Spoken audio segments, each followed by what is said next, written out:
അസ്സലാമു അലൈക്കും വറഹ്മത്തുള്ളാഹി തആല വബറകാതുഹു. ബിസ്മില്ലാഹി വൽഹംദുലില്ലാഹി വസ്സലാത്തു വസ്സലാമു അലാ അഷ്റഫി റസൂലില്ലാഹി വഅലാ ആലിഹിൽ ഫായിസീന ബിറിദല്ലാഹി അമ്മാ ബഅദ്. മുഅ്മിനീങ്ങളെ, സർവശക്തനായ അല്ലാഹു നമ്മെ കബൂലാക്കട്ടെ. നമ്മുടെ പാപങ്ങൾ അല്ലാഹു പുറത്തു തരട്ടെ. രോഗങ്ങൾ അല്ലാഹു ശിഫയാക്കട്ടെ. നമ്മിൽ നിന്നും മരിച്ചവരുടെ ഖബർ അല്ലാഹു സന്തോഷത്തിലാക്കട്ടെ. തെറ്റുകുറ്റങ്ങൾ അവർക്കും നമുക്കും അല്ലാഹു മാപ്പാക്കി തരട്ടെ. നമ്മുടെ കുടുംബത്തിന്റെയും നാം സ്നേഹിക്കുന്ന നമ്മെ സ്നേഹിക്കുന്ന എല്ലാ മുഅ്മിനീങ്ങളുടെയും ശിഷ്ട ആയുസ് അല്ലാഹു പൊരുത്തപ്പെട്ട വഴിയിൽ ഇസ്സത്തോടെ സന്തോഷത്തോടെ ദീർഘായുസ്സോടെ കഴിഞ്ഞ് ഈമാൻ സലാമത്തായി മരിക്കാനുള്ള ഭാഗ്യത്തിൽ അല്ലാഹു നമ്മെ എല്ലാവരെയും ചേർക്കട്ടെ എന്ന് ആമുഖമായി ദുആ ചെയ്യുകയാണ്. ദിവസങ്ങളായി നമ്മൾ സംസാരിക്കുന്ന വിഷയം ക്ഷമയെക്കുറിച്ചാണ്. ക്ഷമ എന്നുള്ളത് അടിസ്ഥാനപരമായി അതൊരു സത്യവിശ്വാസിയുടെ ഏറ്റവും വലിയ ഇബാദത്താണ്. ഒന്നുകൂടി പറയാം, സ്വർഗത്തോട് ചേർന്ന് നിൽക്കുന്ന ഒരു മഹത്തായ ഇബാദത്ത്. ഈ ഇബാദത്ത് എന്ന തലത്തിൽ ക്ഷമയെത്തൽ നമ്മുടെ ഓരോരുത്തരുടെയും വിവേകം ഇടപെടുന്നിടത്താണ്. നമ്മൾ ബോധപൂർവം വിവേകത്തോടുകൂടെ തിരിച്ചറിവോടുകൂടെ ക്ഷമയെ കൈകാര്യം ചെയ്യേണ്ടിയിരിക്കുന്നു. ഒരു സത്യവിശ്വാസിക്ക് ഈ ഇബാദത്ത് അതായത് ക്ഷമ എന്ന് പറയുന്ന സ്വഭാവ ഗുണം, ആ ഇബാദത്ത് അല്ലാഹു തആല വെച്ചിരിക്കുന്നത് അനിഷേധ്യമായ അവസ്ഥയിലൂടെയാണ്. അവൻ ക്ഷമിക്കാതെ ഈ ദുനിയാവിൽ പറ്റില്ല. കാരണം സത്യവിശ്വാസിയുടെ ജീവിതത്തെ അല്ലാഹു ആ രീതിയിലാണ് ചിട്ടപ്പെടുത്തിയിരിക്കുന്നതെന്ന് മുഹമ്മദ് റസൂൽ സല്ലല്ലാഹു അലൈഹി വസല്ലം. ഒരു ഹദീസ് കേട്ടോളൂ. ഇമാം തുർമുദി അവിടുത്തെ ജാമിഉൽ ഈ ഹദീസ് പറയുന്നത് കാണാം. അൻ നബി ഹുറൈറ റളിയല്ലാഹു അൻഹു ഖാല റസൂലുള്ളാഹി സ്വല്ലല്ലാഹു അലൈഹി വസല്ലം, റസൂലുള്ളാഹി സ്വല്ലല്ലാഹു അലൈഹി വസല്ലം തങ്ങൾ പറയാണ്, മാ യസാലുൽ ബലാഉ ബിൽ മുഅ്മിനി വൽ മുഅ്മിനതി ഫീ നഫ്സിഹി വവലദിഹി വമാലിഹി ഹത്താ യൽഖല്ലാഹ വമാ അലൈഹി ഖതീആ. അല്ലാഹുവേ, എന്തൊരു അർത്ഥവത്തായ വർത്താനാണിത്. മാ യസാലുൽ ബലാഉ ബിൽ മുഅ്മിനി വൽ മുഅ്മിന, ഒരു മൂമിനായ ആണിലും മൂമിനത്തായ പെണ്ണിലും അല്ലാഹു ബലാ കൊടുത്തുകൊണ്ടേയിരിക്കും. ഫീ നഫ്സിഹി, അത് ചിലപ്പോൾ ശരീരം വേദന, രോഗം, അങ്ങനെയൊക്കെ ആയിരിക്കും. വലദിഹി, അത് ചിലപ്പോൾ കുട്ടികളുടെ കാര്യത്തിലായിരിക്കും ബലാ വരുന്നത്. കുട്ടികളുടെ സ്വഭാവം നന്നാവുന്നില്ല, പഠിക്കുന്നില്ല, മറ്റു പ്രശ്നങ്ങളൊക്കെ. പിന്നെയോ മാലിഹി, അല്ലെങ്കിൽ സമ്പത്ത് ഇല്ലാതെയും ഉള്ള സമ്പത്താണെങ്കിൽ സമാധാനമില്ലാത്ത അവസ്ഥയിലൊക്കെ ആയിട്ട് അങ്ങനെ ഒരു സാമ്പത്തിക രംഗവും, അതുപോലെ തന്നെ കുട്ടികളുടെ കാര്യവും ശാരീരിക പ്രശ്നങ്ങളും ഒക്കെ ആയിട്ട് പരീക്ഷണങ്ങൾ ഇങ്ങനെ ഉണ്ടായിക്കൊണ്ടേയിരിക്കുമെന്ന് മുഹമ്മദ് റസൂൽ സല്ലല്ലാഹു അലൈഹി വസല്ലം. പരീക്ഷണങ്ങൾ ഇങ്ങനെ ഉണ്ടായിക്കൊണ്ടേയിരിക്കുമെന്ന അവസ്ഥ നമുക്കുണ്ട് എങ്കിൽ ക്ഷമയും ഉണ്ടായിക്കൊണ്ടേയിരിക്കേണ്ട അവസ്ഥ ഉണ്ടാവണം. ഇതൊരു വിവേകത്തോടുകൂടെ എന്റെ റബ്ബ് എനിക്ക് തരുന്നതാണെന്ന് തോന്നലിൽ ക്ഷമിച്ചു കഴിഞ്ഞാൽ അള്ളാഹു പുറത്തു തരും. നമ്മുടെ പാപങ്ങൾ പൊറുക്കും. നമുക്ക് രോഗങ്ങൾ ഒക്കെ ഒരു വലിയ അനുഗ്രഹമായ ഇബാദത്തായി കിട്ടും. കേട്ടോളൂ, അള്ളാനെ കണ്ടുമുട്ടുന്ന സമയം വരെ, അതായത് ഖിയാമത്ത് നാൾ വരെ ഇത് ലോകത്ത് സിസ്റ്റമാണ്. അല്ലെങ്കിൽ ആ സത്യവിശ്വാസി മരിച്ച് റബ്ബിന്റെ മുന്നിൽ എത്തുന്നത് വരെ.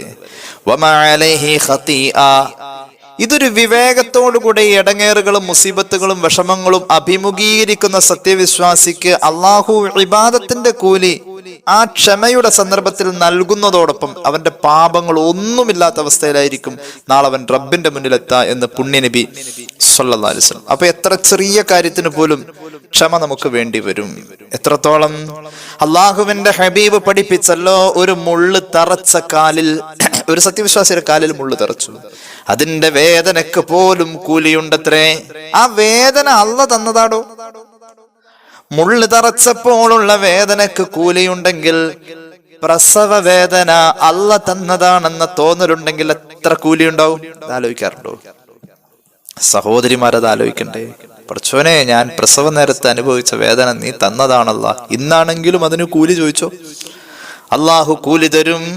മുള്ളു തറച്ച വേദനക്ക് അള്ളാഹു കൂലി കൊടുക്കും. കാരണം ആ വേദന സഹിക്കലല്ലാതെ നിർവാഹമില്ലല്ലോ. മുള്ളെടുത്ത് കളയാം, പക്ഷെ വേദന എടുത്ത് കളയാൻ പറ്റില്ല. ആ വേദന സഹിക്കണം. ആ വേദന ആര് തന്നതാ? അത് റബ്ബ് ഖളാ ആക്കിയതാണ്. എന്റെ റബ്ബിന്റെ ഖളായിൽ ഞാൻ തൃപ്തനാ, ഞാൻ സഹിക്കാണ്. എന്തായാലും സഹിക്കേണ്ടി വരും. അപ്പൊ അള്ളാഹുവിലേക്ക് മനസ്സങ്ങ് കൊടുത്താൽ അതിന് കൂലിയും കിട്ടും. അള്ളാഹു തൗഫീഖ് ചെയ്യട്ടെ. നമ്മൾ അവിടെ നിന്ന് ആലോചിക്കുക, മുള്ളു തറച്ച വേദനക്ക് കൂലി ഉണ്ടെന്ന് പറഞ്ഞ അതാണിത്. അപ്പൊ പിന്നെ പ്രസവ വേദനക്ക് സഹോദരിക്ക് കൂലിയില്ലേ? കേട്ടോളൂ, ഹദീസ് അൻ നബി ഹുറൈറ റളിയല്ലാഹു അൻഹു സ്വഹീഹുൽ ബുഖാരി ഈ ഹദീസ് രേഖപ്പെടുത്തുന്നുണ്ട്. ഖാല റസൂലുള്ളാഹി സ്വല്ലല്ലാഹു അലൈഹി വസല്ലം, മാ യുസീബുൽ മുസ്ലിമ മിൻ നസ്ബിൻ വലാ വസ്ബിൻ വലാ ഹമ്മിൻ വലാ ഹസ്നിൻ വലാ അദൻ വലാ ഗം ഹത്ത ശൗക യുസാക്കുഹാ ഇല്ലാ കഫറല്ലാഹു ബിഹാ മിൻ ഖത്തായാ. ശാരീരികമായി മാനസികമായി അനുഭവിക്കുന്ന വേദനകൾക്കും ക്ലേശങ്ങൾക്കും എന്നല്ല, അവന്റെ മുന്നിൽ വരുന്ന അനിഷ്ടകരമായ എല്ലാ അവസ്ഥകൾക്കും അവന്റെ കാലിൽ തറച്ച മുള്ളിന് പോലും ആ നേരം അവൻ അനുഭവിച്ച വേദനയ്ക്കും ഇല്ലാ കഫറല്ലാഹു ബിഹാ മിൻ ഖത്തായാ. മുള്ളു തറച്ചത് അള്ളാഹ് ഖളാ ആക്കിയതാണ് എന്ന ചിന്ത ഉണ്ടെങ്കിൽ മുള്ളു തറച്ചപ്പോ കിട്ടിയ വേദനക്ക് അള്ളാഹു പകരമായി പാപം പൊറുക്കും, കൂലി കൊടുക്കും എന്ന് പുണ്യനബി സ്വഹീഹുൽ ബുഖാരി ഈ ഹദീസ് രേഖപ്പെടുത്തിയിട്ടുണ്ട്. അപ്പൊ സത്യവിശ്വാസിയുടെ ജീവിത നേട്ടങ്ങളിൽ ക്ഷമ വല്ലാതെ ഇടപെടുന്നുണ്ട്. രണ്ട് കാര്യം ഇടപെടുന്നത്. നമുക്ക് ദുനിയാവും ആഖിറവും കിട്ടാൻ രണ്ട് കാര്യം നമ്മുടെ ജീവിതത്തിൽ ഇടപെടുന്നുണ്ട്. ദുനിയാവും കിട്ടും, ആഖിറവും കിട്ടും. ഈ രണ്ട് കാര്യങ്ങളുണ്ട്. ഇതിൽ കേട്ടോളൂ. വൽ മുഅ്മിനു യനാലു ഖൈറയദ് ദുനിയ വൽ ആഖിറ ബിൽ ഇസ്തിആനതി ബിസ്സബ്രി വസ്സലാഹ്. രണ്ട് കാര്യങ്ങളുണ്ടെങ്കിൽ നമുക്ക് ദുനിയാവിന്റെ ആഖിറത്തിന്റെ എല്ലാ നേട്ടങ്ങളും നമ്മുടെ വീട്ടിൽ വരും. ദുനിയാവിന്റെയും ആഖിറത്തിന്റെയും എല്ലാ നേട്ടങ്ങളും നമ്മുടെ കാൽച്ചുവട്ടിൽ വരും. രണ്ട് കാര്യം ഉണ്ടായാൽ മതി. അതിലൊരു കാര്യം നിസ്കാരമാണ്. നിസ്കാരത്തിന്റെ വാർഷിക മാസം റജബാണ്. റജബ് ദേ വരാനിരിക്കുന്നു. റജബ് വരുമ്പോ നിസ്കാരത്തിന്റെ വാർഷിക നടക്കുന്നു. അപ്പൊ നമ്മുടെ ജീവിതത്തിൽ ആ വാർഷികത്തോടനുബന്ധമായി വലിയൊരു മാറ്റങ്ങൾ. ഇല്ലാത്ത ചില നിസ്കാരങ്ങളൊക്കെ ഉണ്ടാവും. ചിലപ്പോ ചിലർക്ക് ളുഹ ഉണ്ടാവും, പതിവല്ലായിരിക്കും, വല്ലപ്പോഴൊക്കെ. അതങ്ങോട്ട് പതിവാക്കാം. കാരണം നിസ്കാരത്തിന്റെ വാർഷിക മാസമായ റജബ് വരുമ്പോ നമുക്ക് നിസ്കാരം കൊണ്ട് കുറച്ചൊന്ന് തയ്യാറാവാനുണ്ടാവും. ചിലർക്ക് വിത്തർ നിസ്കാരം ഒരു റക്കയത്തേ ഉള്ളൂ, അത് വല്ലപ്പോഴും. ചിലർക്ക് 3 ഉള്ളത് വല്ലപ്പോഴും. അതൊക്കെ പതിവാക്കി ഒന്ന് അടുക്കും ചിട്ടയൊക്കെ വെച്ച് അടുത്ത വർഷം വരെ ജീവിക്കില്ലെന്നൊന്നും അറിയില്ലല്ലോ. മനുഷ്യന്മാരുടെ ആയുസ് ഇങ്ങനെ ചുരുങ്ങിക്കൊണ്ടിരിക്കല്ലേ. നിസ്കാരത്തിന്റെ വാർഷിക മാസമായ റജബ് വരുമ്പോഴേക്ക് നമുക്ക് ഒരുങ്ങാൻ നിസ്കാരം കൊണ്ട് ഒരുങ്ങണം. കേട്ടോളൂ, സത്യവിശ്വാസിയുടെ ജീവിതത്തിലെ സർവ്വ നേട്ടങ്ങളും അവന്റെ കാൽ ചുവട്ടിൽ വരും. രണ്ട് കാര്യങ്ങൾ ഉണ്ടായാൽ മതി. കേട്ടോളൂ, പരിശുദ്ധ ഖുർആൻ അഊദു ബില്ലാഹി മിനശ് ശൈത്വാനിർ റജീം ബിസ്മില്ലാഹിർ റഹ്മാനിർ റഹീം ഫദ്കുറൂനി അദ്കുറുകും വഷ്കുറൂലി വലാ തക്ഫുറൂൻ യാ അയ്യുഹല്ലദീന ആമനു ഇസ്തഈനൂ ബിസ്സബ്രി വസ്സലാഹ് ഇന്നല്ലാഹ മഅസ്സാബിരീൻ. അൽ ബഖറയുടെ 152 153 ആയത്തുകളാണിത്. എന്നെ നിങ്ങൾ ഓർത്താൽ നിങ്ങളെ ഞാൻ ഓർക്കും. അതാരാ പറഞ്ഞത്? അല്ലാഹ് പറഞ്ഞു. ആ ഒരു സിസ്റ്റം എവിടെയുള്ള? ഇപ്പൊ ഞാൻ ഓർക്കുന്നു എന്റെ കുടുംബത്തെ, പക്ഷെ അവർ ആ സമയം അവർ ഓർക്കണമെന്നില്ല. ഞാൻ എന്റെ പ്രിയപ്പെട്ട കൂട്ടുകാരനെ ഇവിടെ വെച്ച് ഇന്ന് ഓർത്തു, പക്ഷെ അവൻ എന്നെ ഓർത്തുകൊള്ളണമെന്നില്ല. ഞാനിവിടെ ഓർക്കുമ്പോൾ അവിടെ ഓർക്കുന്ന സിസ്റ്റം ലോകത്ത് ഒരിടത്തുമില്ല, ഒരു സൃഷ്ടിയിലുമില്ല. അങ്ങനത്തെ ഒരു ബന്ധമുള്ളത് സൃഷ്ടിക്ക് സൃഷ്ടാവിനോടെ ഉള്ളൂ. അല്ലാഹുവേ, നിന്റെ ഓർമ്മയിൽ ഞങ്ങൾ നല്ലവരാവണം, നിന്റെ ഓർമ്മയിൽ ഞങ്ങൾ കരുണ അർഹിക്കുന്നവരാവണം. തൗഫീഖ് ചെയ്യുക അല്ലാഹ്. ആയത്ത് കേട്ടോളൂ. ഫദ്കുറൂനി, എന്നെ നിങ്ങൾ ഓർത്തോ, എന്നാൽ അദ്കുറുക്കും, നിങ്ങളെ ഞാൻ ഓർക്കും. ആരും ഓർക്കൂടോ? അല്ലാഹ് ഓർക്കും. അല്ലാഹനെ നമ്മൾ ഓർത്തത് പടച്ചവൻ കാരുണ്യവാനാണെന്ന, എന്റെ റബ്ബ് സ്നേഹമുള്ളവനാണ് എന്നാ നമ്മൾ ഓർത്തത്. ഞാൻ കൂമ്പാരമായി തെറ്റ് ചെയ്താലും എന്റെ റബ്ബ് എനിക്ക് പൊറുക്കും എന്നതാ എന്റെ റബ്ബിനെ കുറിച്ച് ഞാൻ ഓർത്തത്. എങ്കിൽ എന്റെ അല്ലാഹ് എന്നെ ഓർക്കും. അല്ലാഹു നമ്മെ ഓർക്കും. വഷ്കുറൂലി, എന്നോട് നന്ദി കാണിക്കണേ. വലാ തക്ഫുറൂൻ, എന്നോട് നന്ദി കേട് കാണിക്കല്ലേ. എന്തൊരു നല്ല സ്നേഹത്തിന്റെ വർത്താനം പറഞ്ഞിട്ടാ ഇനി പറയണെന്ന് കേട്ടോ. ഇനി പറയുന്നത് കേട്ടോളൂ. സത്യവിശ്വാസിയുടെ ജീവിത നേട്ടങ്ങൾക്ക് ഉണ്ടാവേണ്ട പ്രധാനപ്പെട്ട രണ്ട് കാര്യങ്ങൾ ഇത്രയും സ്നേഹത്തിൽ സംസാരിച്ചിട്ട് അള്ളാഹു പറയുന്നത്. യാ അയ്യുഹല്ലദീന ആമനു ഇസ്തഈനൂ, ആ റബ്ബിനോട് നിങ്ങൾ വല്ല സഹായവും തേടാണെങ്കിൽ, റബ്ബിന്റെ സഹായം എളുപ്പത്തിൽ കിട്ടാൻ നിങ്ങൾ രണ്ട് കാര്യം ശ്രദ്ധിച്ചേ മതിയാവൂ. അള്ളാഹിനോടുള്ള സഹായമൊക്കെ തേടണ്ടെങ്കിൽ ആ സ്നേഹമുള്ള റബ്ബിനോട് നിങ്ങളിവിടെ ഓർത്ത അവിടെ ഓർക്കുന്ന അത്രയും വലിയ സൃഷ്ടിയോട് വലിയ സിസ്റ്റമാറ്റിക് ആയിട്ടുള്ള ബന്ധം വെച്ചിട്ടുള്ള സ്നേഹമുള്ള നല്ലവനായ റബ്ബിനോട് വല്ല സഹായവും തേടി നിങ്ങൾ നേട്ടം കൈവരിക്കാൻ ആഗ്രഹിക്കുന്നെങ്കിൽ നിങ്ങൾ 2 കാര്യം ശ്രദ്ധിക്കണോട്ടോ എന്ന് അള്ളാഹ് തന്നെ പഠിപ്പിച്ചുതരാ.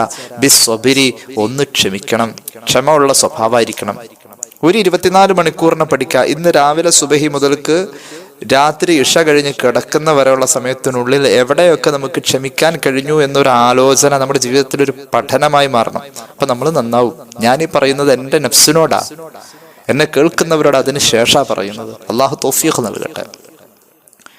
2 ഗുണങ്ങൾ, അതിൽ 1 ക്ഷമയുള്ളവരാവാ, 2 കൃത്യമായി നിസ്കരിക്കുന്നവരാവാ. ക്ഷമയും നിസ്കാരവും പറഞ്ഞിട്ട് ക്ഷമ ആദ്യം പറഞ്ഞു, പിന്നെ നിസ്കാരം പറഞ്ഞു. പക്ഷെ ആയത്ത് അവസാനിക്കുന്നത് ക്ഷമയെ പിന്നെയും പറഞ്ഞിട്ടാ. ഇന്നല്ലാഹ മഅസ് സ്വാബിരീൻ, ഇന്നല്ലാഹ മഅൽ മുസല്ലീൻ എന്നല്ല പറഞ്ഞത്.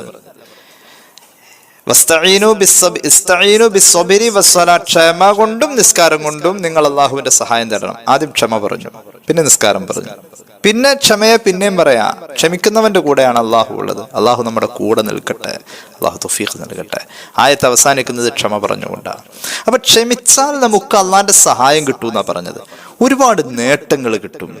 എത്ര ഉദാഹരണങ്ങളാ ഖുർആൻ പറഞ്ഞിട്ടുള്ളത്. ക്ഷമ സ്വഭാവത്തിൽ ചേർത്ത ആളുകൾക്ക് ഒരുപാട് നേട്ടങ്ങൾ കിട്ടി. വതനാലുൽ മനാസിലൽ ഉൽയാ ഫിദ്ദീനി ബിസ്സബ്രി ഖാല തആല. ഒരു ഉദാഹരണം കേട്ടോളൂ. സൂറത്ത് സജദയുടെ 2 ആയത്തുകളാണ് ഈ ഉദാഹരണത്തിൽ നമുക്ക് എടുക്കാനുള്ളത്. ഒരു ഉദാഹരണം, ഒരു സംഭവമാണ് പറയുന്നത്.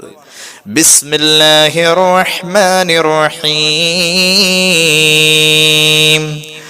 ولقد آتينا موسى الكتاب فلا تكن في مرية من لقائه وجعلناه هدى لبني إسرائيل وجعلنا منهم أئمة يهدون بأمرنا لما صبروا وكانوا بآياتنا يوقنون.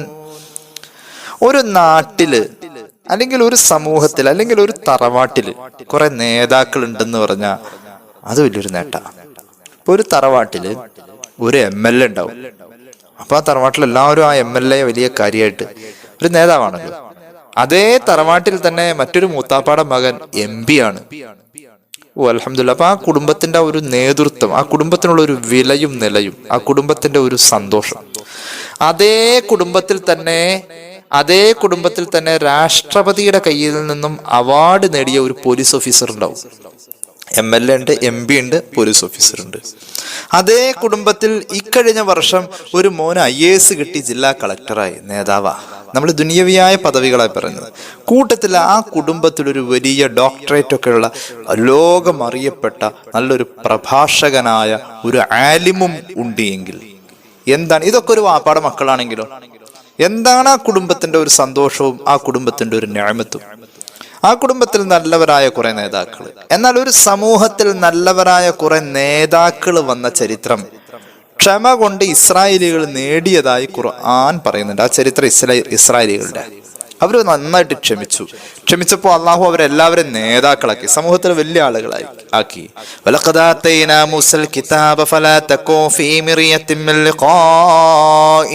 മൂസാ നബിക്ക് അള്ളാഹു തൗറാത്ത് കൊടുത്തു. അള്ളാഹുവിന്റെ കാര്യത്തിൽ സംശയിക്കരുതെന്നുള്ള ഉപദേശം എത്തിച്ചു. മഹാനവറുകൾ അള്ളാഹുവിൽ വിശ്വസിച്ച് മഹാനവറുകൾ ഇസ്രായേലി സമൂഹത്തിന്റെ മഹാനായ ഏക നേതാവായിട്ട് മുന്നോട്ട് പോയി. വജഅൽനാഹു ഹുദൽ ലിബനി ഇസ്രായീൽ, ഏക നേതാവായി മുന്നോട്ട് പോയി. പക്ഷേ പിന്നീട് ഇസ്രായേലി സമൂഹത്തിലെ നല്ലവരായ കുറെ ആളുകൾ ഫറോവയിൽ നിന്നും പലതും ക്ഷമിക്കാനും സഹിക്കാനും തയ്യാറായി. ജീവിതത്തിൽ പലതും സഹിച്ചു ക്ഷമിച്ചു, അള്ളാനെ വഴിപ്പെടുന്നതിലൊക്കെ സഹിച്ചു ക്ഷമിച്ച് ജീവിച്ചു. മൊത്തത്തിൽ ക്ഷമ ഒരു ശീലമായി വന്നു ആ സമൂഹം. മൂസാ നബിയുടെ കാലഘട്ടത്തിലെ ഒരു പ്രത്യേക സമൂഹം. വജഅൽനാ മിൻഹും അഇമ്മത്തൻ, അപ്പൊ തന്നെ അവരിൽ പല നേതാക്കളുണ്ടായി. അതാണ് ക്ഷമയുടെ നേട്ടമാണിത്. അവർ ക്ഷമിച്ച കാരണത്താൽ അവരിൽ ഒരുപാട് നേതൃത്വം നൽകുന്ന ആളുകളുണ്ടായി. വകാനുബി ആയാത്തിനാ യുഖിനൂൻ, ഉറച്ച വിശ്വാസികളുമായിരുന്നവർ. അപ്പൊ നമ്മെ സംബന്ധിച്ചിടത്തോളം മനസ്സിനൊരു കരുത്ത് കിട്ടും ക്ഷമ ഉണ്ടെങ്കിൽ. ക്ഷമ എന്ന് പറയുന്ന ശീലം കൊണ്ട് നമ്മുടെ ഹൃദയത്തിന് നല്ല കരുത്ത് കിട്ടും. അള്ളാഹുവിന്റെ ഹബീബ് പഠിപ്പിച്ചല്ലോ, സ്വഹീഹുൽ ബുഖാരി സ്വഹീഹു മുസ്ലിം അൻ നബി ഹുറൈറ റളിയല്ലാഹു അൻഹു قال رسول الله صلى الله عليه وسلم ليس الشديد بالسرعة إنما الشديد الذي يملك نفسه عند الغضب سيدنا رسول الله صلى الله عليه وسلم. ഹബീബ് പറയാണ്, ആരാണ് ധീരനെന്നറിയുമോ? ധീരനെന്ന് പറഞ്ഞാൽ ഒരു യുദ്ധക്കളത്തിൽ പോരാടി ധീരത കാണിക്കുന്നവനല്ല ധീരൻ. നല്ല ദേഷ്യം വന്നു, അവളുടെ വർത്താനം കേട്ട രണ്ടെണ്ണം കൊടുക്കാൻ തോന്നും. കയ്യൊക്കെ ഒന്ന് പൊക്കി ചുരുട്ടിയൊക്കെ കൊണ്ടുവന്നതാ. പിന്നെ തോന്നി തല്ലി ആ പാവം തല്ലുകൊള്ളലല്ലാതെ ആ നാവിലൊരു കുറവുമില്ല വർത്താനത്തില്. അതുകൊണ്ട് അങ്ങോട്ട് ക്ഷമിക്ക. നല്ല ബോധമൊക്കെ വരുമ്പോ പറഞ്ഞു കൊടുക്ക, എടി പെണ്ണ അങ്ങനെയൊന്നും പറയല്ലേ, അങ്ങനെയൊക്കെ പറയല്ലേ എന്ന് നല്ലോണം പറഞ്ഞു കൊടുത്താൽ കേൾക്കും. വൈകുന്നേരമൊക്കെ ആവുമ്പോഴേക്കും പതുക്കെ എന്തെങ്കിലും ഒരു സാധനമൊക്കെ വാങ്ങി കൊടുത്തിട്ട് മോളെ അത് ഇനി അങ്ങനെയൊന്നും പറയരുതിട്ടാ, അപ്പൊ പറഞ്ഞ് തെറ്റാന്ന് അവർക്ക് തോന്നി അവര് രണ്ടാമത് അത് ഇനി പറയാത്തൊരവസ്ഥയാണല്ലോ ഇപ്പൊ നമ്മുടെ ആവശ്യം. ഞാൻ ഉദ്ദേശിച്ച ഒരു ഭാര്യയും ഭർത്താവും തമ്മിലുള്ള വഴക്കാ. അപ്പൊ ഭർത്താവ് അങ്ങോട്ട് ക്ഷമിച്ച ആ ഭർത്താവ് യുദ്ധം ചെയ്യാൻ പോയാൽ കിട്ടുന്ന ധീരതയുടെ അവാർഡിനേക്കാളും വലിയ അവാർഡാണ് റസൂലുള്ളാഹി സ്വല്ലല്ലാഹു അലൈഹി വസല്ലം തങ്ങൾ പറഞ്ഞത്. ദേഷ്യം വന്നപ്പോ ഒന്ന് പിടിച്ചേക്കാൻ കഴിഞ്ഞ അങ്ങോട്ട് ക്ഷമിക്കുക, അള്ളാഹ്ക്ക് വേണ്ടിയിട്ടാണ് ആണ്ട് വിഴുങ്ങ. ആ ഒരു ഇടങ്ങാറുണ്ടല്ലോ ദേഷ്യം വരുമ്പോൾ, ആ ഒരു എന്തെങ്കിലും ഒന്ന് തല്ലി പൊളിച്ചില്ലെങ്കിൽ ചില ആൾക്കാർക്ക് ഒരു സമാധാനമില്ല. അങ്ങോട്ട് വിഴുങ്ങ, അത് അന്നേരം ഒരു പ്രയാസമുണ്ട്. പടച്ചോന് വേണ്ടിയിട്ട് അത് അങ്ങോട്ട് വിട്ടുകഴിഞ്ഞാൽ അവനെ സംബന്ധിച്ചിടത്തോളം യുദ്ധം ചെയ്യുമ്പോൾ അവന് കിട്ടുന്ന ധീരതയുടെ അവാർഡല്ല, അതിലും വലിയ അവാർഡ് നൽകിയത് മുഹമ്മദ് റസൂൽ സ്വഹീഹുൽ ബുഖാരി ഹദീസ് രേഖപ്പെടുത്തുന്നുണ്ട്. ചുരുക്കത്തിൽ നമ്മുടെ ജീവിതത്തിൽ ക്ഷമിക്കുക എന്നുള്ളത് നിർബന്ധമായിട്ടുണ്ടാവണം. ആർക്കും ഇല്ല എന്നൊന്നല്ല ഈ പറഞ്ഞതിനർത്ഥം, എല്ലാവർക്കും ഉണ്ട്. എന്നാലും അതൊരു വലിയ അമലാണല്ലോ എന്നുള്ളൊരു തോന്നലോടുകൂടി ചെയ്യണം. നമുക്ക് നമ്മുടെ ജീവിതത്തിൽ, ഒരു സത്യവിശ്വാസിയുടെ ജീവിതത്തിൽ ക്ഷമയെ മൂന്നായി തരംതിരിക്കാൻ നമുക്ക് പറ്റും. വസ്സബ്റു സലാസത്തു അൻവാഅ്, മൂന്നായിട്ട് തരംതിരിക്കാൻ. ഞാൻ വിശദീകരിക്കുന്നില്ല. ഒന്നാമത്തേത്, നമുക്ക് അള്ളാനെ വഴിപ്പെടാൻ ഒരു ക്ഷമ വേണം. സമയത്തിന് നിസ്കരിക്കാനും നല്ല കാര്യങ്ങൾ ചെയ്യാനൊക്കെ ഉള്ളിലൊരു ക്ഷമയില്ലാതെ നടക്കൂല കാര്യം. രണ്ടാമത് നമുക്ക് വേണ്ട ക്ഷമ എന്ന് പറഞ്ഞാൽ, നമ്മൾ എന്തെങ്കിലും പാപം ചെയ്യേണ്ട ഒരു സന്ദർഭം വരും, അള്ളാഹുവിനെ കാക്കണേ തമ്പുരാൻ, പാപം ചെയ്യാനുള്ള സന്ദർഭം വരുമ്പോൾ അവിടെ ഒഴിഞ്ഞു മാറാൻ ഒരു ക്ഷമ നമുക്ക് വേണം. അതാണ് രണ്ടാമത്തെ ക്ഷമ. മൂന്നാമതൊരു ക്ഷമ എന്ന് പറയുന്നത്, നമ്മുടെ ജീവിതത്തിൽ മൂന്നാമത്തെ ഒരു ക്ഷമ എന്ന് പറയുന്നത്, നമുക്ക് വല്ല വിഷമങ്ങളും പ്രയാസങ്ങളും ഒക്കെ വരും. അത് പടച്ചോൻ കതിറാക്കിയ കലാ ആക്കിയ അള്ളാഹുവിന്റെ കതിറിലുള്ളതായ ഒരു ക്ഷമയാണിത്. പടച്ചോന്റെ ആ കലായിൽ ഒരു തൃപ്തിയും ക്ഷമയുണ്ടെങ്കിൽ അതാണ് മൂന്നാമത്തെ ക്ഷമ. ഇവിടെ ഈ മൂന്ന് ക്ഷമകളിൽ ഈ വരുന്ന വിഷമങ്ങളിലെ ക്ഷമ മൂന്നാം സ്ഥാനത്താണ് നിൽക്കുന്നത്. ഈ പറഞ്ഞ ഓർഡർ അനുസരിച്ച് പാപം ചെയ്യാതിരിക്കലും അതുപോലെ തന്നെ നന്മ ചെയ്യാൻ വേണ്ടിയുള്ള ശ്രമത്തെ ഒന്നിച്ച് ഒന്നാം സ്ഥാനത്തെ ക്ഷമയാക്കിയേക്കാം. രണ്ടാം സ്ഥാനത്താണ് നമുക്ക് വരുന്ന വിഷമങ്ങളിലെയും രോഗങ്ങളുടെയും പ്രയാസങ്ങളുടെയും ഒക്കെ ക്ഷമ. അപ്പൊ ഇങ്ങനെ ക്ഷമയെ മൂന്നായിട്ട് തരം തിരിച്ചിട്ടുണ്ട്. നമുക്കൊന്ന് ചെറുതായിട്ടൊന്ന് വിശദീകരിക്കാം.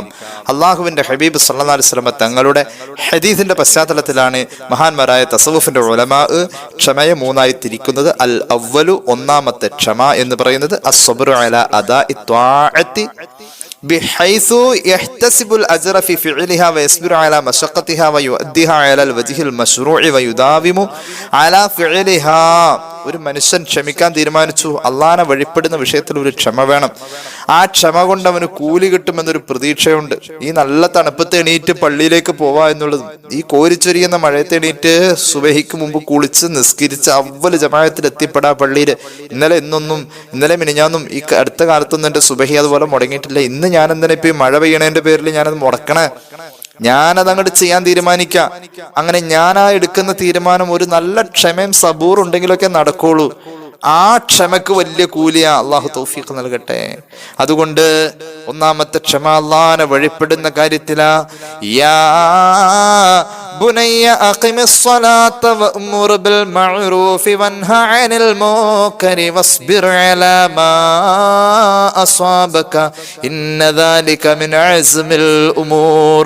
മഹാനായ ലുഖ്മാൻ അലൈഹിസ്സലാം പൊന്നാര മോനെ വിളിച്ചു കൊടുക്കുന്ന ഉപദേശമാണ്, മോനെ അഖിമിസ്സലാ, കൃത്യമായി നീ നിസ്കരിക്കണേ. വഅ്മുർ ബിൽ മഅറൂഫ്, ആൾക്കാരോടൊക്കെ നല്ലത് പറഞ്ഞു കൊടുക്കണേ, വഅദ് പറഞ്ഞു കൊടുക്കണേ.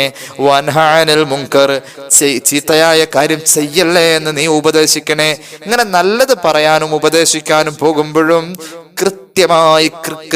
കൃത്യമായി വളരെ സ്പഷ്ടമായ ബോധത്തോടുകൂടി സമയം പാലിച്ച് നിസ്കരിക്കുമ്പോഴും ജനങ്ങൾക്ക് നല്ലത് പറഞ്ഞു കൊടുക്കുമ്പോഴും നല്ല ക്ഷമ വേണം. ആ ക്ഷമ വസ്ബിർ അലാ മാ അസ്വാബക, അതിൽ നീ ക്ഷമിക്കണേ. കണ്ടോ, ഇബാദത്തിന്റെ രംഗത്ത് ക്ഷമ വേണമെന്നായി പറഞ്ഞത് അള്ളാഹുവിന്റെ ഹബീബ് സല്ലല്ലാഹു അലൈഹി വസല്ലമ തങ്ങള് ആയിഷ റളിയല്ലാഹു അൻഹയുടെ വീട്ടിലുള്ളപ്പോഴല്ലേ. ഇമാം ബുഖാരിയും മുസ്ലിമും ഒക്കെ ഉദ്ധരിക്കുന്ന ഹദീസാണല്ലോ. വഖദ് ഖാന നബിയു സല്ലല്ലാഹു അലൈഹി വസല്ലമ യസ്ബിറു അലാ മശഖത്തി ഖിയാമിൽ ലൈലി, ഖിയാമുൽ ലൈൽ നിസ്കരിക്കാൻ പോയി റസൂലുള്ളാഹ്. ഫയഖൂമു ഖിയാമൻ തവീല, ഒരുപാട് ദീർഘനേരം നിന്ന് നിസ്കരിച്ചു. ഹത്താ തഫത്തറത് ഖദമാഹു വലാമത്ഹു ആയിഷ റളിയല്ലാഹു അൻഹാ. പുന്നാര നബിയുടെ കാലയിൽ നീര് വന്നു. ഖിയാമുൽ ലൈൽ രാത്രി നിസ്കരിച്ചിട്ട്. വലാമത്തുഹു ആയിഷ, ആയിഷ ബി വഴക്കുറഞ്ഞു, എന്തിനാണ് നബിയെ ഇങ്ങനെ നിസ്കരിക്കുന്നത്? ഒരു പാപം ചെയ്തിട്ടില്ലല്ലോ. ഒരു പാപം ചെയ്തില്ലെങ്കിൽ പോലും മുൻകഴിഞ്ഞ പാപവും വരാനുള്ള പാപവും അള്ളാഹ് പുറത്താൽ കിട്ടുന്ന ഒരു മഹത്തായ പദവി പാപം ചെയ്യാനിട്ടും അള്ളാഹു തന്നിട്ടുണ്ടല്ലോ. എന്നിട്ടും എന്തിനാ ഇങ്ങനെ കഷ്ടപ്പെടുന്ന എന്തിനാണ് നബിയെന്ന് ആയിഷ ബീവി വഴക്കു പറഞ്ഞു. ആ സമയത്ത് റസൂലുള്ളാഹി പറഞ്ഞൊരു വർത്താനമുണ്ട്, അഫലാ അകൂന അബ്ദൻ ശുകൂറ. ആയിഷ, എനിക്കിങ്ങനെ പാപമില്ലാനിട്ടും അള്ളാഹു എല്ലാം പുറത്തു തന്ന ഒരു പദവി തന്നിട്ടും അള്ളാഹു എനിക്ക് ഒരുപാട് നിഅമത്ത് തന്നിട്ടും ഞാൻ എങ്ങനെയാ കിടന്നുറങ്ങാ? ഇതിനൊക്കെ ഞാൻ നന്ദി ചെയ്യണ്ടേ? അതുകൊണ്ട് എൻ്റെ ഉറക്കത്തിൽ നിന്ന് ഇങ്ങോട്ട് എണീറ്റ് വന്നിട്ട് ഞാൻ അങ്ങോട്ട് നിസ്കരിക്കാ എന്നുള്ളത് നല്ല ക്ഷമയും ശ്രമകരമായ കാര്യമാണ്. ഞാൻ എൻ്റെ റബ്ബിന് വേണ്ടി ചെയ്യുന്നതാണ് ആയിഷ എന്ന് സയ്യിദുനാ റസൂലുള്ളാഹി സ്വഹീഹുൽ ബുഖാരി സ്വഹീഹ് മുസ്ലിം ഇത് രേഖപ്പെടുത്തുന്നുണ്ട്. അപ്പൊ നമുക്ക് അള്ളാനെ വഴിപ്പെടാൻ ഒരു ക്ഷമ വേണം. നല്ലൊരു ക്ഷമ അള്ളാനെ വഴിപ്പെടുന്നിടത്ത് വരുന്നത്. അത് ബോധ്യമാവണമെങ്കിൽ നോമ്പിനെ കുറിച്ച് മാത്രം ഓർത്താൽ മതി. റമദാന്റെ പകലൊന്ന് ഓർത്തു നോക്കാം. നമുക്ക് ആവശ്യമുള്ള പല കാര്യങ്ങളും ചെയ്യാതെ നമ്മൾ പിടിച്ചു നിൽക്കുന്നത് ആളുകളെ പേടിച്ചുകൊണ്ട് അവന് നോമ്പില്ലാന്ന ആളുകൾ ഇങ്ങനെ കളിയാക്കി പറയുന്നത് ഓർത്തിട്ടൊന്നും അല്ല. അങ്ങനെ ആണോ? അല്ല, അള്ളാനെ ഭയന്നിട്ടാണ്. അല്ലെ, അങ്ങനെ ചിന്തിച്ചാൽ മതി. അവിടെ ഒരു ക്ഷമ, റബ്ബിന്റെ പൊരുത്തം തേടിയിട്ട് എല്ലാ മുസ്ലിങ്ങളും ക്ഷമിക്കുന്നുണ്ട്. അല്ലാതെ നാട്ടുകാർ കണ്ട ഞാനിപ്പോ ഈ പകല് പോയിട്ട് ഭക്ഷണം കഴിച്ചു കഴിഞ്ഞാൽ അതൊന്നും ശരിയല്ല. അങ്ങനെയൊന്നും അല്ല. അള്ളാനെ ബോധിപ്പിക്കലാണ് ശരിക്കും നോമ്പില്. ചില കള്ളന്മാരുണ്ട് അതിൻ്റെ ഇടയിൽ, അത് നമ്മൾ ഇതിൻ്റെ അടുത്ത് ചർച്ച ചെയ്യുന്നില്ല. എന്തായാലും റബ്ബിനെ വഴിപ്പെടുന്നതിലുള്ള ക്ഷമ വലിയ ക്ഷമ തന്നെയാണ്. രണ്ടാമത്തെ ക്ഷമ, അള്ളാഹ്ക്ക് എതിരെന്തിന് തെറ്റ് ചെയ്യുക, അള്ളാഹു ചെയ്യരുതെന്ന് പറഞ്ഞ് ചെയ്യുക എന്നുള്ളത് നമ്മുടെ മുന്നിൽ വരുമ്പോൾ നമ്മൾ ഒഴിഞ്ഞു മാറാം. നല്ല ക്ഷമ വേണം അതിന്. ഉദാഹരണം, നമുക്ക് കാണാൻ പാടില്ലാത്തൊരു കാഴ്ച, ഒരു ഹറാമാണ്. ഒരാളെ നമ്മൾ കാണല്, ഒരു അന്യ പെണ്ണിനെ കാണല്, അല്ലെങ്കിൽ ഒരു അന്യ ആണിനെ കാണല്, അല്ലെങ്കിൽ ഒരു സിനിമ കാണല്, അങ്ങനെയുള്ള ഒരു രംഗം നമ്മുടെ മുന്നിലുണ്ട്. ആരും ഇല്ല, ഇപ്പൊ നമ്മളെ ശ്രദ്ധിക്കുന്നില്ല. നമ്മൾ അങ്ങോട്ട് നോക്കിയിട്ട് ആരും അറിയൂല. അവിടെ അറിയുന്ന ഒരാളുണ്ടെന്നൊരു ബോധമുണ്ടല്ലോ, ആ ആൾക്ക് വേണ്ടിയിട്ട് ആ നോക്കാൻ നമ്മുടെ മനസ്സങ്ങോട്ട് താല്പര്യമായി വന്നതിനെയും ശരീരം കൊതിച്ചു വന്നതിനെയും നമ്മൾ അങ്ങ് ഇടപെട്ടിട്ട് ക്ഷമിച്ചങ്ങോട്ട് നോക്കാതിരിക്കുക ഏറ്റവും വലിയ ഇബാദത്താണത്. അതിനൊരു മധുരം നമുക്ക് പിന്നീട് ആസ്വദിക്കാൻ, ഈമാനികമായ ഒരു മധുരം പിന്നീട് അതിൽ ആസ്വദിക്കാൻ കഴിയുമെന്ന് പുണ്യ നബി സല്ലല്ലാഹു അലൈഹി വസല്ലം ഒരു ഉദാഹരണമാണ് പറഞ്ഞത്. അപ്പോ ഒരു തെറ്റ് ചെയ്യാതെ പിടിച്ചു നിൽക്കുക എന്നുള്ള ക്ഷമയാണ് ഏറ്റവും പ്രബലമായ ഒരു ക്ഷമ. രണ്ടാമത്തെ ക്ഷമ അതാണ്. ഒന്നാമത്തെ ക്ഷമ ഇബാദത്ത് ചെയ്യാനുള്ള ക്ഷമ, രണ്ടാമത്തേത് തെറ്റ് ചെയ്യാതെ മാറി നിൽക്കാനുള്ള ക്ഷമ. ആ ക്ഷമയെ അള്ളാഹുവിന്റെ ഖുർആൻ വളരെ പ്രോത്സാഹിപ്പിച്ച് പറഞ്ഞിട്ടുണ്ട്. സൂറത്തുർ റഅദിന്റെ 22-ാമത്തെ ആയത്ത്, ബിസ്മില്ലാഹിർ റഹ്മാനിർ റഹീം والذين صبروا ابتغاء وجه ربهم وأقاموا الصلاة وأنفقوا مما رزقناهم سرا وعلانية ويدرؤون بالحسنة السيئة أولئك لهم عقبى الدار. അള്ളാഹു തൗഫീഖ് നൽകട്ടെ. എന്തായി പറഞ്ഞത്? ഒരു വിഭാഗം ആളുകൾ അള്ളാഹുവിനെ വഴിപ്പെടാൻ അവർ തീരുമാനിച്ചു. റബ്ബിന്റെ ഇബാദത്തിലേക്ക് അവർ താല്പര്യമുള്ളവരായി വന്നു. അതോടുകൂടെ തന്നെ അവർ തെറ്റുകൾ ചെയ്യാതെ മാറി നിന്നു. അള്ളാഹു കൊടുത്തതൊക്കെ ദാനം ചെയ്യാൻ മനസ്സുണ്ടായി. അങ്ങനെയുള്ള ആളുകൾക്ക് പരലോകത്ത് നല്ല വിജയമുണ്ടെന്ന് ഖുർആൻ. അള്ളാഹു നമ്മെ അതിൽ ചേർക്കട്ടെ. ഹബീബായ നബി കരീം സല്ലല്ലാഹു അലൈഹി വസല്ലമ തങ്ങളുടെ ഹദീസുകളിൽ നിറഞ്ഞു നിൽക്കുന്ന ഒരു മഹാനാണ് സയ്യിദുനാ യൂസുഫ് നബി അലൈഹിസ്സലാം. റസൂലുള്ളാഹി ചോദിച്ചല്ലോ സഹാബികളോട്, ഏറ്റവും വലിയ മാന്യനായ ഒരു മഹാനെ കുറിച്ച് നിങ്ങൾക്ക് പറയാൻ കഴിയോ? ലോകം കണ്ട ഏറ്റവും വലിയ മാന്യനാരടാ? പറയാൻ പറ്റും നമുക്ക്? ലോകം കണ്ട ഏറ്റവും വലിയ മാന്യൻ നബിയേ, ഇന്ന അക്രമക്കും ഇൻദല്ലാഹി അത്ഖാക്കും. ഏറ്റവും മാന്യൻ, ഏറ്റവും തഖ്വയുള്ളവനല്ല നബിയേ? അങ്ങനെ ചോദിച്ചു സഹാബികള്. ഏറ്റവും വലിയ മാന്യൻ ആരാണെന്ന് നിങ്ങൾക്കറിയോ? സഹാബികൾ പറഞ്ഞു, നബി ഏറ്റവും വലിയ മാന്യൻ ഏറ്റവും കൂടുതൽ തഖ്വയുള്ളവനാണ്. അങ്ങനെയാണ് ശരി. എന്നാലും വ്യക്തികളിൽ ഒരാളുടെ സാഹചര്യം ഒരാളെ തെറ്റ് ചെയ്യാൻ സമ്മർദ്ദം ചെലുത്തിയപ്പോൾ അവിടെ മാന്യത എന്ന വാക്ക് ഏറ്റവും കൂടുതൽ സ്യൂട്ടബിൾ ആയിട്ട് വരുന്ന രീതിയിൽ ഒരു ജീവിതം നമ്മുടെ മുന്നിൽ ഒരു ചരിത്രമായി നിൽക്കുന്നുണ്ട്. ഏറ്റവും വലിയ മാന്യനാരാണെന്ന് നിങ്ങൾക്ക് പറയാൻ പറ്റും സ്വഹാബ എന്ന് ചോദിച്ചു. സ്വഹാബികൾ പറഞ്ഞു, ഹബീബെ അങ്ങേക്കറിയാം, അള്ളാഹുവിനറിയാം, അള്ളാഹുവിന്റെ റസൂലിനറിയാം, അല്ലാഹു വ റസൂലുഹു അഅലം, അള്ളാഹുവിനും റസൂലിനും അറിയാം. റസൂലുള്ളാഹി പറഞ്ഞു, ഖലീലുല്ലാഹി നബി ഇബ്രാഹിം അവരുടെ മകൻ, മഹാനായ ഇസ്ഹാഖ് നബിയുടെ മകൻ, മഹാനായ യാഖൂബ് നബിയുടെ മകൻ, മഹാനായ യൂസുഫ് നബിയാണ് ഏറ്റവും വലിയ മാന്യനെന്ന് സയ്യിദുനാ റസൂലുള്ളാഹി സ്വഹീഹുൽ ബുഖാരി അടക്കമുള്ള കിതാബുകൾ ഇത് രേഖപ്പെടുത്തുന്നുണ്ട്. ഏറ്റവും വലിയ മാന്യൻ. എന്താ ഈ മഹാന്റെ മാന്യത? ഈ മഹാന് തെറ്റ് ചെയ്യാൻ ഒരു സന്ദർഭം അല്ലാഹു മുന്നിൽ വെച്ചു, പക്ഷെ ക്ഷമിച്ചു. وقد صبر نبي الله يوسف عليه السلام عن ارتكاب الزنا حين أغرته المرأة.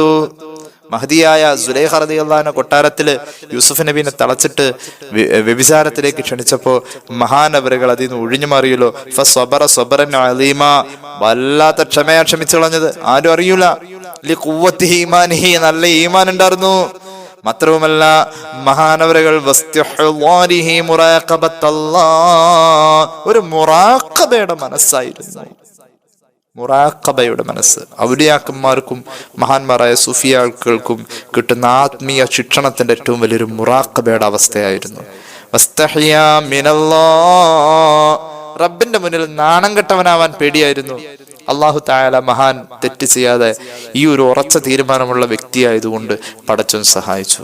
കഴിഞ്ഞ ദിവസത്തെ ക്ലാസ്സിൽ പറഞ്ഞു, ക്ഷമിക്കാൻ നമ്മൾ അങ്ങോട്ട് പഠിച്ചാൽ മതി, ക്ഷമിക്കാൻ നമ്മൾ ശ്രമിച്ചാൽ മതി, അള്ളാഹു ക്ഷമ തരും എന്നും പുണ്യ നബി സല്ലല്ലാഹു അലൈഹി വസല്ലം. നമ്മൾ ക്ഷമിക്കാൻ ശ്രമിച്ചാൽ അള്ളാഹു സഹായിച്ച് നമുക്ക് ക്ഷമ നൽകും. وراودته التي هو في بيتها عن نفسه وغلقت الأبواب وقالت هيت لك قال معاذ الله إنه ربي أحسن مثواي إنه لا يفلح الظالمون. സൂറത്ത് യൂസുഫ്. എന്റെ അടുത്ത് വന്നേ യൂസുഫേ, ആരും കാണാവതല്ല, നിന്നെ ആരും കാണില്ല, ഈ സംഗമം ആരും അറിയില്ല, ഒന്ന് ചേർന്ന് നിൽക്കണേ, ഒന്നിങ്ങ് വരണേ, ജീവനം കൊണ്ടോടുകയാണ്. ഈ ജീവിതം നരകത്തിൽ ഹോമിക്കാനുള്ളതല്ല.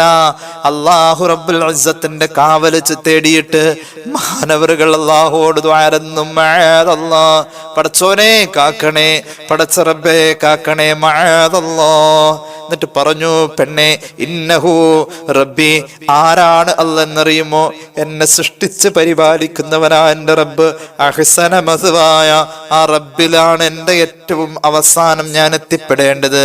ഇന്നഹു, പെണ്ണെ അറിയണേ, ലാ യുഫ്ലിഹുൽ ളാലിമൂൻ, കുറ്റകൃത്യം ചെയ്യുന്നവര് വിജയിക്കൂല പെണ്ണേ എന്ന് സുലൈഖയോട് പറഞ്ഞിട്ട് ഓടിയപ്പോ കുപ്പായത്തിന്റെ പിന്നീന്ന് പിടിച്ചു വലിച്ചു, പിന്നിൽ കീറി. കുപ്പായത്തിന്റെ മുന്നിലാണ് കീറുന്നതെങ്കിൽ യൂസുഫ് നബിയാണ് തെറ്റുകാരനെന്നും പെണ്ണ് തള്ളി മാറ്റുമ്പോൾ ഉടുപ്പ് മുന്നീന്ന് കീറേണ്ട വരും. അങ്ങനെ വരുമ്പോൾ യൂസുഫ് നബി തെറ്റുകാരനാ, പിന്നീന്നാണ് കീറണമെങ്കിൽ പെണ്ണ് പിടിച്ചു വലിച്ച് നിർബന്ധിച്ചു എന്ന അടിസ്ഥാനത്തിലാണെന്നും ആ കൊട്ടാരത്തിൽ അങ്ങനെ വിധി വരികയും ചെയ്തു. ഏതായാലും തെറ്റ് ചെയ്യാതെ ക്ഷമിച്ചു നിൽക്കാൻ യൂസുഫ് നബി കാണിച്ചത് ഖുർആൻ പ്രശംസിച്ചു. يا أيها الذين آمنوا اصبروا وصابروا ورابطوا واتقوا الله لعلكم تفلحون. ആലു ഇമ്രാൻ അവസാനിക്കുന്ന ഈ ആയത്ത് പറഞ്ഞുകൊണ്ടാ, മുഅ്മിനീങ്ങളെ, ഇസ്ബിറു, നിങ്ങൾ ക്ഷമിക്കണം, വസാബിറു, നിങ്ങൾ പരസ്പരം ക്ഷമ കൈക്കൊണ്ട് അള്ളാന്റെ മാർഗത്തിൽ പോരാടണം, അള്ളാഹുവിന്റെ മാർഗത്തിൽ നിങ്ങൾ പരസ്പരം ക്ഷമിക്കാൻ വസിയ്യത്ത് ചെയ്യണം എന്നൊക്കെയാണല്ലോ ഖുർആൻ പറഞ്ഞത്. വതവാസൗ ബിസ്സുബ്രി, ക്ഷമിക്കാൻ അങ്ങോട്ടും ഇങ്ങോട്ടും പറയാ. ക്ഷമ ഒരു പ്രചരണമാവട്ടെ. ക്ഷമിക്കാൻ മാത്രമല്ല, ക്ഷമിക്കാൻ മറ്റുള്ളവരോട് പറഞ്ഞ് പഠിപ്പിക്കുക. ക്ഷമ ഒരു പ്രചരണം നടത്തുക. ക്ഷമ കൊണ്ട് പരസ്പരം വസിയത്ത് ചെയ്യുക. ഏതായാലും ക്ഷമയെ മൂന്നായി തിരിച്ചു കൊടുത്ത്, മൂന്നാമത്തേത് ഒന്ന് ഇബാദത്തെ അമലുകളൊക്കെ ചെയ്യാൻ വേണ്ടിയിട്ടുള്ള ഒരു ക്ഷമ, രണ്ടാമത്തെ ക്ഷമ തെറ്റ് ചെയ്യാതിരിക്കാൻ ഉള്ള ഒരു ക്ഷമ, മൂന്നാമത്തെ ക്ഷമ കേട്ടോളൂ, അസ്സബ്റു അലൽ അഖ്ദാരിൽ മുലിമതി ബിഹൈസു യസ്ബിറു അലാ മശഖ്തിഹാ. അള്ളാഹു തരുന്ന വേദനയുള്ള പടച്ചോന്റെ കലാകളുണ്ട്. വേദന ഉള്ളതുണ്ട്, വേദന ഇല്ലാത്തതുണ്ട്, സന്തോഷമുള്ളതുണ്ട്, സങ്കടമുള്ള കല ഉണ്ട്. അള്ളാഹു തരുന്ന സങ്കടമുള്ള കലായിൽ ക്ഷമിക്കാൻ നമ്മൾ പഠിച്ചാൽ ആ കലാ കൊണ്ട് തൃപ്തിപ്പെടല. ക്ഷമ മാത്രമല്ല, രണ്ട് കൂലി അവിടെ ഉള്ളത്. ഒന്ന് ക്ഷമിച്ച കൂലിയും, രണ്ട് ആ കലാ കൊണ്ട് തൃപ്തിപ്പെട്ട കൂലിയ. അള്ളാഹു തൗഫീഖ് നൽകട്ടെ. അള്ളാഹുവിന്റെ പരിശുദ്ധ ഖുർആൻ പറഞ്ഞത്, وَلَنَبْلُوَنَّكُمْ بِشَيْءٍ مِّنَ الْخَوْفِ وَالْجُوعِ وَنَقْصٍ مِّنَ الْأَمْوَالِ وَالْأَنفُسِ وَالثَّمَرَاتِ وَبَشِّرِ الصَّابِرِينَ الَّذِينَ إِذَا أَصَابَتْهُم مُّصِيبَةٌ قَالُوا إِنَّا لِلَّهِ وَإِنَّا إِلَيْهِ راجعون. നമ്മൾ പലപ്പോഴും വിശദീകരിച്ചിട്ടുള്ള ആയത്തുകളാണിത്. ദുരന്തങ്ങൾ ഉണ്ടാവും, സുനിശ്ചിതമാണ്, ദുരന്തങ്ങൾ സംഭവിക്കും. ക്ഷമിക്കണം, ക്ഷമിക്കുന്നവർക്ക് അള്ളാഹു സ്വർഗം കൊണ്ട് സന്തോഷ വാർത്ത അറിയിച്ചിട്ടുണ്ട്. അള്ളാഹുവിന്റെ പരീക്ഷണമുണ്ട്.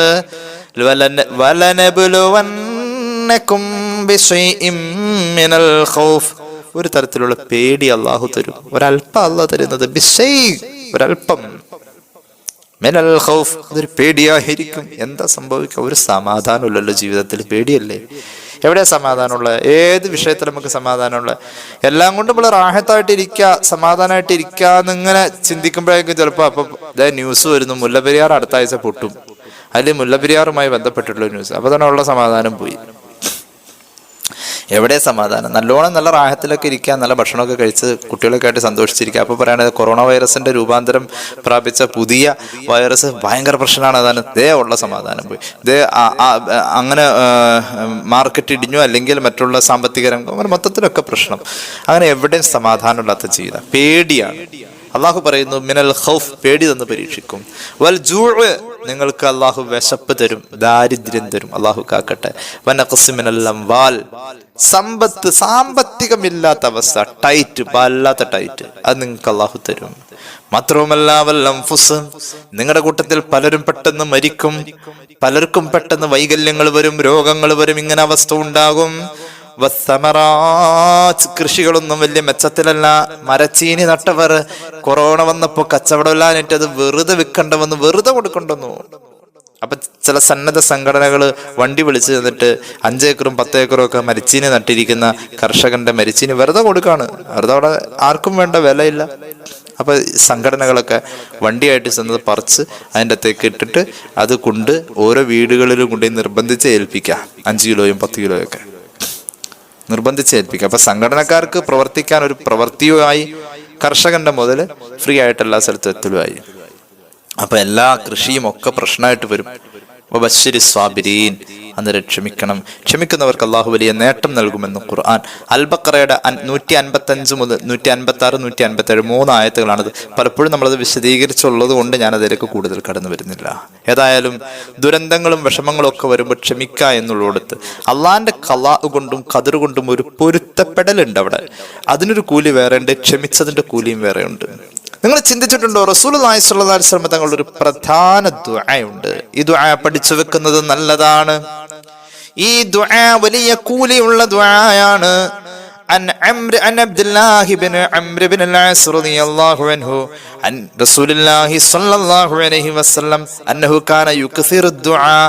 റസൂലുള്ളാഹി ഒരുപാട് ദുആരക്കുമായിരുന്നു. ഈ ദുആ ഒരുപാട് ദുആരക്കും കൂടെ ദുആരക്കുമായിരുന്നു. എപ്പോഴും റസൂലുള്ളാഹിയുടെ ദുആ ഈ ദുആ ഉണ്ടായിരുന്നു. ഇമാം ബൈഹഖിയുടെ ശുഅബുൽ ഈമാനിലും മറ്റ് കിതാബുകളിലൊക്കെ ഈ ഹദീസ് പറയുന്നുണ്ട്. ഏതാണ് ദുആ എന്നറിയോ? അല്ലാഹുമ്മ ഇന്നി അസ്അലുക അസ്സുഹത വൽ ഇഫ്ഫത വൽ അമാനത വഹുസ്നൽ ഖുൽഖി വറിളാ ബിൽ ഖദരി. അല്ലാഹുവേ, എന്തൊക്കെയായി ചോദിച്ചത്?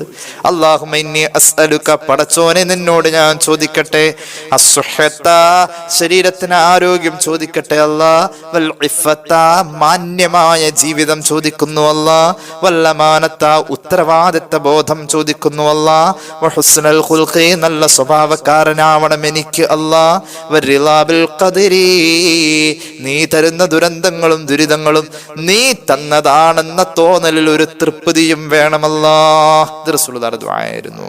അള്ളാഹു ഇഷ്ടപ്പെട്ടവർക്ക് എപ്പോഴും അള്ളാഹു പരീക്ഷണം കൊടുക്കും. അള്ളാഹു എപ്പോഴും പരീക്ഷണം കൊടുക്കും. റസൂലുള്ളാഹി പഠിപ്പിച്ചല്ലോ, കൂടുതൽ കൂലിയുള്ളവർക്ക് കൂടുതൽ ഇടങ്ങേറുകൾ ഉണ്ടാവും. അങ്ങനെയാണല്ലോ, കൂടുതൽ കൂലി കൊടുക്കുന്നവർക്ക് കൂടുതൽ ഇടങ്ങേറുണ്ടാകും.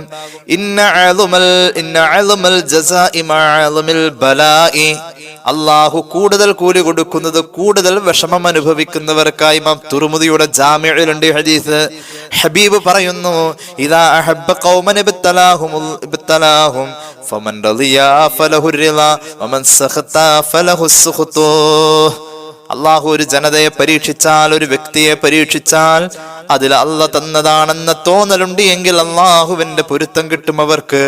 ആ പരീക്ഷണത്തിൽ ക്ഷമയില്ലാത്ത ജീവിതമാണ് എങ്കിൽ അള്ളാഹിന്റെ കോപം അതിനു ശേഷം ഉണ്ടാകുമെന്ന് കളവ് പറയാൻ നാവ് ചലിപ്പിച്ചിട്ടില്ലാത്ത, പറഞ്ഞതൊന്നും ഇന്ന് വരെ പിഴച്ചിട്ടില്ലാത്ത സയ്യിദുനാ റസൂലുള്ളാഹി സ്വല്ലല്ലാഹു അലൈഹി വസല്ലം. ഇമാം തുർമുദിയുടെ ജാമിഉൽ ഈ ഹദീസ് നമുക്ക് കാണാൻ കഴിയും. അള്ളാഹുവിന്റെ ഭാഗത്തുനിന്ന് ദുരന്തങ്ങളും വിഷമങ്ങളും ഒക്കെ ഉണ്ടാവും. ക്ഷമിക്കുക. അള്ളാഹു തൗഫീഖ് നൽകട്ടെ. സത്യവിശ്വാസി രണ്ട് കാര്യം ഇവിടെ ശ്രദ്ധിക്കണം. ഒന്നാമത്തേത്, എന്ത് വിഷമം വന്നാലും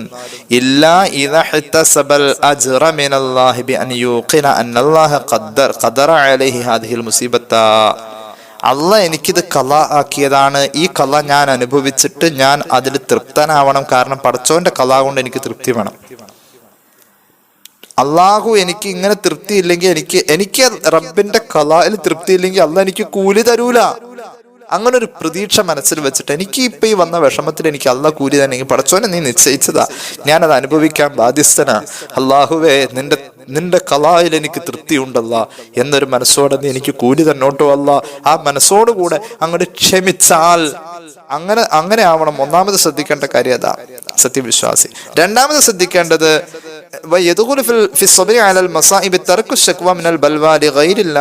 ആളുകളോട് പറഞ്ഞുകൊണ്ട് എടുക്കരുത്, എനിക്ക് ഇന്നലെ കാലുവേദനയായിരുന്നു, കുറെ ദിവസമായി വയറുവേദന ഇങ്ങോട്ട്, വീട്ടിലാകെ കഷ്ടപ്പാടാണ്, ബുദ്ധിമുട്ടാണ്. ഇത് ജനങ്ങളോട് പറഞ്ഞുകൊണ്ട് എടുക്കാൻ പാടില്ല. നമുക്കങ്ങനെ ഉണ്ട്. ചില ആൾക്കാർക്ക് അവരുടെ വിഷമങ്ങൾ മറ്റുള്ളവർ കേൾക്കുന്നത് എന്ത് ഇഷ്ടമെന്നറിയോ?